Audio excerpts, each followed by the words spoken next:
ಹೇಗಿದ್ದೀರಾ? I hope ಚೆನ್ನಾಗಿದ್ದೀರಾ ಅಂತ ಅಂದ್ಕೊತೀನಿ. ನಾನಿವತ್ತು ಉದ್ಯಾನವನದ ಬಗ್ಗೆ ತಿಳಿಸ್ಕೊಡ್ಬೇಕು ಅಂತ ಅಂದ್ಕೊಂಡಿದ್ದೀನಿ. ಸಾರಿ ಅದನ್ನು ಉದ್ಯಾನವನ ಅಂದರೆ ತಪ್ಪಾಗುತ್ತೆ ಫ್ರೆಂಡ್ಸ್, ಮಾಹಿತಿಯ ಕಣಜ ಅಂತಲೇ ಹೇಳ್ಬೋದು. ಅದೇ ಫ್ರೆಂಡ್ಸ್, ಕನ್ಫ್ಯೂಸ್ ಆಗಬೇಡಿ, ಪಾರ್ಕ್ ಬಗ್ಗೆ ಹೇಳ್ತಾ ಇದ್ದೀನಿ. ಅಯ್ಯೋ, ನಮಗೆಲ್ಲ ಗೊತ್ತಿಲ್ಲದೆ ಇರೋ ಪಾರ್ಕ್ ಅಂತೀರಾ? ಆದರೆ ಇದರಲ್ಲಿ ಒಂದು ವಿಶೇಷತೆ ಇದೆ ಫ್ರೆಂಡ್ಸ್. ಏನಂತೀರಾ? ತಿಳ್ಕೊಬೇಕು ಅಂದರೆ ವಿಡಿಯೋನ ಕೊನೆ ತನಕ ನೋಡಿ, ಸ್ಕಿಪ್ ಮಾಡಬೇಡಿ ಫ್ರೆಂಡ್ಸ್. ಯಾರೆಲ್ಲ ಸಬ್ಸ್ಕ್ರೈಬ್ ಮಾಡಿಲ್ವೋ ಪ್ಲೀಸ್ ನಮ್ಮ ಚಾನಲ್ನ ಸಬ್ಸ್ಕ್ರೈಬ್ ಮಾಡಿಕೊಡಿ ಫ್ರೆಂಡ್ಸ್. ಇದೇ ಥರ ಮಾಹಿತಿನ ಕೊಡ್ತಾ ಹೋಗ್ತೀನಿ. ಎಲ್ಲರ ಮನೆಯಲ್ಲೂ ಮಕ್ಕಳಿರ್ತಾರೆ, ಮಕ್ಕಳಿಲ್ಲ ಅಂದರೂ ವಯಸ್ಸಾದವರಂತೂ ಇದ್ದೇ ಇರ್ತಾರೆ. ಅಪ್ಪ ಅಮ್ಮ, ಅಜ್ಜಿ ತಾತ, ಅತ್ತೆ ಮಾವ, ಹೀಗೆ ಕುಟುಂಬನೇ ಇರುತ್ತಲ್ವ ಫ್ರೆಂಡ್ಸ್.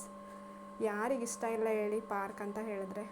ಚಿಕ್ಕ ಮಕ್ಕಳಿಂದ ಹಿಡಿದು ದೊಡ್ಡವ್ರಿಗೆ ತನಕ ವಿಶ್ರಾಂತಿ ತಗೊಳ್ಳೋದು ಅಲ್ಲಿನೇ ಅಲ್ವಾ ಫ್ರೆಂಡ್ಸ್. ಅದರಲ್ಲಿ ಹೋಗಿ ಆಟ ಆಡೋದು ಅಂದರೆ ಯಾವ ಮಕ್ಳಿಗೆ ತಾನೇ ಇಷ್ಟ ಆಗಲ್ಲ? ಊಟ ಅಲ್ದಿದ್ರೂ ಪರವಾಗಿಲ್ಲ, ಹೋಗಿ ಆಟ ಆಡ್ಕೊತೀವಿ ನಾವು ಅಂತ ಹೇಳ್ತಾರೆ ಈಗಿನ ಕಾಲದ ಮಕ್ಕಳು.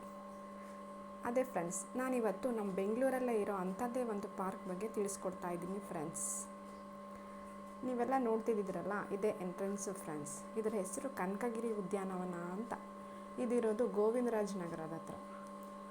ಗೋವಿಂದರಾಜನಗರ ಎಲ್ಲಿರುತ್ತೆ ಅಂತೀರಾ? ಇದೇ ವಿಜಯನಗರದ ಹತ್ರನೇ ಇದು ಕೂಡ ಇದೆ ಫ್ರೆಂಡ್ಸ್. ಅದರಲ್ಲಿ ಈ ಕನಕಗಿರಿ ಉದ್ಯಾನವನ ಕೂಡ ಒಂದು ಫ್ರೆಂಡ್ಸ್.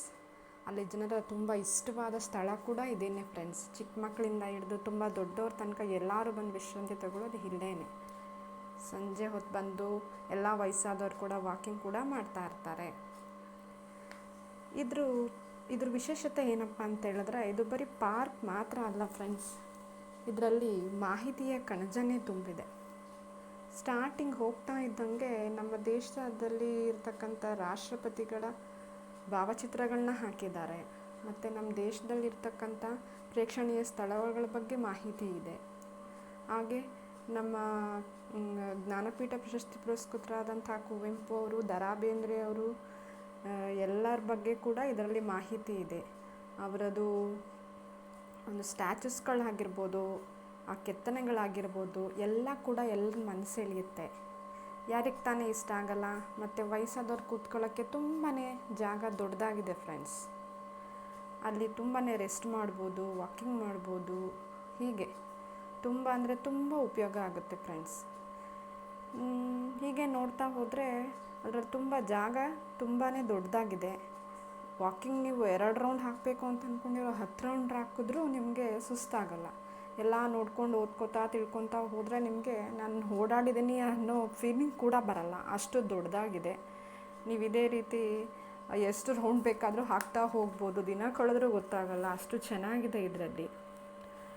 ನೋಡಿ, ಇದರಲ್ಲಿ ವಯಸ್ಕರು ಮತ್ತು ವ್ಯಾಯಾಮ ಮಾಡಬೇಕು ಅಂತ ಅಂದ್ಕೊಂಡವರು, ಅದಕ್ಕೆ ತಕ್ಕಂತೆ ಒಂದು ಉಪಕರಣಗಳು ಕೂಡ ಇದೆ. ಮಿನಿ ಜಿಮ್ ಅಂತಲೇ ಹೇಳ್ಬೋದು, ಅದು ಕೂಡ ಇದೆ. ಮತ್ತು ಇನ್ನೊಂದು ಮರ್ತಿದ್ದೆ ಫ್ರೆಂಡ್ಸ್, ಅದೇ ನಮ್ಮ ಗೌತಮ ಬುದ್ಧ ಇದ್ದಾನಲ್ಲ, ಯಾರಂತೀರಾ ಫ್ರೆಂಡ್ಸ್?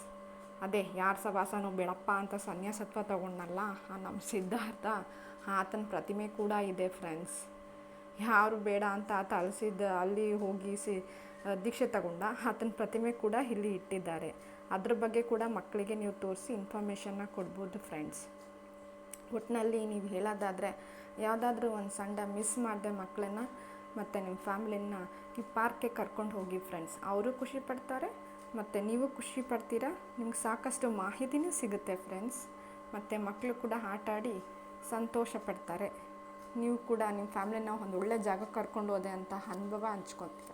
ಮಿಸ್ ಮಾಡಬೇಡಿ ಫ್ರೆಂಡ್ಸ್. ನೆಕ್ಸ್ಟ್ ಸಂಡೇನೇ ಇಲ್ಲಿಗೆ ಬರೋಕ್ಕೆ ಪ್ಲ್ಯಾನ್ ಮಾಡ್ಕೊಳ್ಳಿ ಫ್ರೆಂಡ್ಸ್. ಓಕೆನಾ? ಬಾಯ್.